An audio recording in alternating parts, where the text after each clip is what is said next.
What is up, guys? Welcome to this prediction video and welcome back to the channel. For this one, we will be covering the second leg of the quarterfinal clash taking place in the Champions League this week on Tuesday, the 16th of April, as a football club Barcelona host Paris Saint-Germain. Now, Barca and PSG last had a showdown last week Wednesday on the 10th. It was a match that I personally thought that Barca would struggle in, and they kind of proved me wrong as early as the 37th minute when Rafinha opened the scoring for the away side after Donnarumma kind of comes out to claim the ball and fumbles it, so Rafinha just has to blast the ball into an empty net. But PSG hit back in the second half in the 48th minute through former Barcelona winger Ousmane Dembele, who just has a little swivel of his hips, sends the defenders the wrong way, and then boots the ball with so much power into the roof of the net. PSG then turned the match on its head 2 minutes later when in the 50th minute Vitinha, with some good build-up play on the right wing for PSG, sees Vitinha played in behind the defense and he just slots the ball past goalkeeper Marc-Andre ter Stegen. But Barca were not going to let it get away from them that easily, and following some very smart substitutions by coach Xavi, Rafinha is played in after an aerial ball is just pumped over PSG's defense and catches them completely asleep. And he just sort of has a cushion volley and puts it past goalkeeper Gigi Donnarumma. And finally, Barca got the last goal of the match in the 77th minute from a corner of all things, Andreas Christensen heading the ball past the keeper. And the match ending 3-2 to Barcelona in France. PSG having a lot of work to do coming into the second leg at the Camp Nou, but I would say not all hope is lost for the Parisians just yet.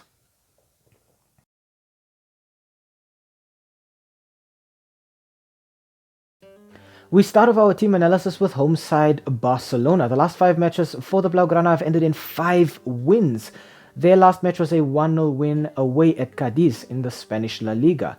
That match was settled by a fantastic overhead kick by João Felix, and it was stylish but just functional at the point. In these last 5 matches, Barcelona have scored 11 and conceded 3, so they're keeping it nice and tight at the back. I think right now Barcelona are looking like a revitalized team and they're looking back at full strength following the return of one Pedri. With 2 goals and 5 assists, it was Pedri who came off the bench against PSG in the first leg and I think made all the difference. I think obviously Pedri's numbers right now are not looking that great with those 2 goals and 5 assists, but that's because he's missed such large periods of the season due to injury. But if Pedri is back now, I think Barcelona go up to a completely different level. Next up, I want to talk João Felix with 10 goals and 6 assists. It was João Felix who scored that winner against Cadiz this weekend with a fantastic overhead kick. I think João Felix gives Barcelona something that they've really been missing, which is creativity out wide and a threat in the sense that he can both create but he can also score. And he's really just fitted in so well into this Barcelona team. I think every Barca fan is just hoping that they can kind of make that deal a permanent one as soon as possible. And finally, I want to talk about İlkay Gündoğan with 5 goals and 11 assists. Gündoğan has had to shoulder so much responsibility in Barcelona's midfield this season. The absence of players like Pedri and Xavi and Frenkie de Jong has meant that Gündoğan has been the stalwart in Barcelona's midfield this season. But he's done such a good job of getting assists, controlling the game, but also getting goals when it's necessary.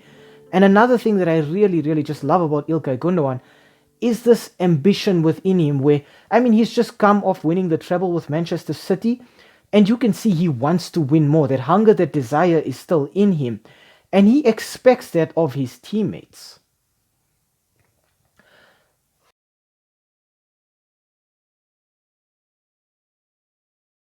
Next up, we look at the away side PSG. Now, the last 5 fixtures for PSG have ended in 3 wins, 1 draw and 1 loss. Their last match, unfortunately, was that 3-2 loss at home against Barcelona in the Champions League. PSG was scheduled to play against Lorient, I think it was this weekend, but that match ended up being postponed, which means PSG kind of come into this one with a bit of an advantage because they've been rested for 6 days, essentially. In these last 5 matches, PSG have scored 12 and conceded 6. Obviously, the first player we have to talk about when it comes to PSG is Kyliann Mbappe. With 39 goals and 9 assists, Mbappe is still always a threat as long as he's on the pitch. Barca may have found a way to keep him quiet in the first leg, but I don't think it will be that simple coming into the second leg. I think Mbappe has a lot to offer this PSG team. He is obviously their outlet for goals with those insane numbers. 39 goals is nothing to scoff at. And I think he will be making an impact in the second leg. Next up, I want to talk Ousmane Dembele. With 2 goals and 13 assists, it did seem unlikely that Dembele would score against Barca, but I did say in the first leg that he would score, and he did. It was a goal that broke Barcelona fans' hearts, especially considering that usually when a player leaves a club and then scores against that club, they don't celebrate. But Dembele celebrated with so much passion, and you cannot fault him for that. It just goes to show that he feels so much more comfortable at PSG. And unfortunately, Barcelona conceding that goal was just a stepping stone for Dembele. But I fully expect Dembele to be back at it when they play Barcelona again. And finally, I want to talk Lucas Hernandez with 2 goals and 2 assists. I think PSG have been a little shaky at the back. Obviously, Donnarumma has been shouldering most of the blame for that. But I think his defensive line wasn't really that great against Barcelona either. But I think if Hernandez plays, he really needs to do so much better in terms of protecting his goalkeeper when it comes to dealing with threats from players like João Felix, like Rafinha, and possibly Ferran Torres and Lewandowski.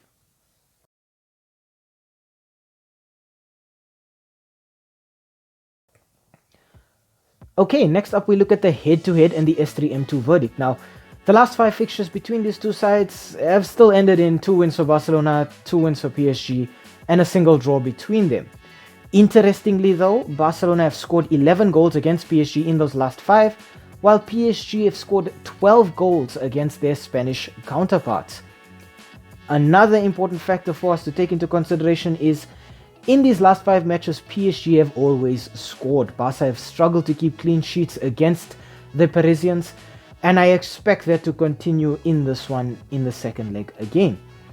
For PSG, however, it has been 2 matches without a clean sheet, so you can see while they're getting goal output, they're also being pretty leaky at the back, and I mean conceding 3 at home against Barcelona is quite embarrassing. I do think when it comes to the first leg, my initial prediction there was that PSG would win 2-1. And it was on course to end 2-1. Until Xavi surprised me by bringing Pedri on. I was under the impression that Pedri would not be able to play. I was under the impression that Frenkie de Jong would not be able to play. But de Jong started, Pedri came off the bench and completely changed the game. I think that is a testament to what a special player Barcelona have in Pedri. Barca's midfield seems to be back to its best, with the exception of Xavi, who is still out injured. I think it was an ACL injury there. But they have Pedri back, they have Frenkie de Jong back. They can play again the way they want to be playing. Initially, Barcelona were just grinding out results because they had to without these important players, but now they're back. So that means we will be seeing Barcelona back to their best. I think also we have to consider that obviously PSG have had a few extra days to rest because Barcelona had to play this weekend, so fatigue plays a big role in this one. I think also Barcelona will be thinking about the El Clasico, which will be taking place this weekend, where they meet Real Madrid in what is essentially the final for Spanish La Liga. So Barcelona will have to do a lot of squad rotating, and you can see Xavi's already done that because he rested Lewandowski against Cadiz this weekend. But I think it'll be very, very interesting to see how Barcelona approach this game against PSG. Do they go out to score as soon as possible and just end the match as soon as they can? Or do they go out and just try and hold on to this 3-2 lead? Obviously, I do think PSG will score here, and I think that will throw the cat amongst the pigeons. It will cause Barcelona to have to take a more attacking stance to the game. But I think as soon as Barcelona get 1 or 2 goals, they will be looking to just close it out. I think another interesting fact is the fact that PSG actually had more possession in the first leg, which is not something we're used to seeing with a Barcelona team. But I think the way Xavi has set his team up in such a way that they can play different ways. With Xavi now at Barcelona, you can see the result is more important than the means. So they don't necessarily have to play pretty football as long as they're getting the result. And at the end of the day, the result will get you the trophy. You don't necessarily have to string together 20 passes before scoring a goal. I think also another unfair consequence of that first leg defeat for PSG has been the amount of criticism that has been leveled at Donnarumma. Obviously, that first goal could have been prevented. I think the second goal as well was as a result of him now feeling sort of, I think, his confidence taking a knock from having come out in the first goal, trying to get the ball and then fumbling it. And as a result, when it came to the second goal, he didn't come out at all, and that was a problem. The third goal also could have been prevented if he was a little bit more dominant in his box. But I think for us to blame a goalkeeper for everything is a little bit unfair, because we also have to remember, if strikers make a mistake or if midfielders or defenders make a mistake, it doesn't always end up being punished. But if a goalkeeper makes a mistake, it ends up in the team conceding a goal. I'm not saying what Donnarumma did is okay. I think he will improve in the second leg, but I do think for us to just throw all of the blame at him is a little unfair. I think Mbappe obviously misfiring as well, and PSG's forward line just not being able to grind out results also has to take a bit of the blame there. For this match prediction though, I do think that Barcelona win this one. I think I did say that PSG would win 2-1 in Paris.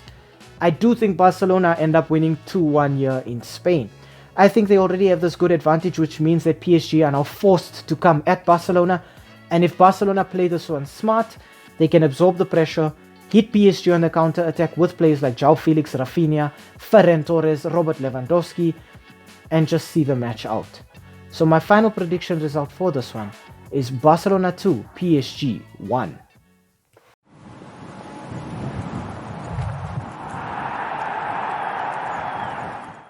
Hi, thank you for making it to the end of this video. We really appreciate the watch time and the fact that you took some time out of your day to spend it with us talking about the sport that we all love. If you enjoyed the content, why not, drop a like down below or comment in the comment section. Maybe even consider subscribing to the channel. And I mean, while you are here right now, have a look at some of our old videos too. They should be appearing on the screen right now, along with that subscribe button. So you know exactly what to do. Thank you so much. It really helps with the YouTube algorithm. And have a great day out there. And we hope to see you again very, very soon. Thanks. Stay safe.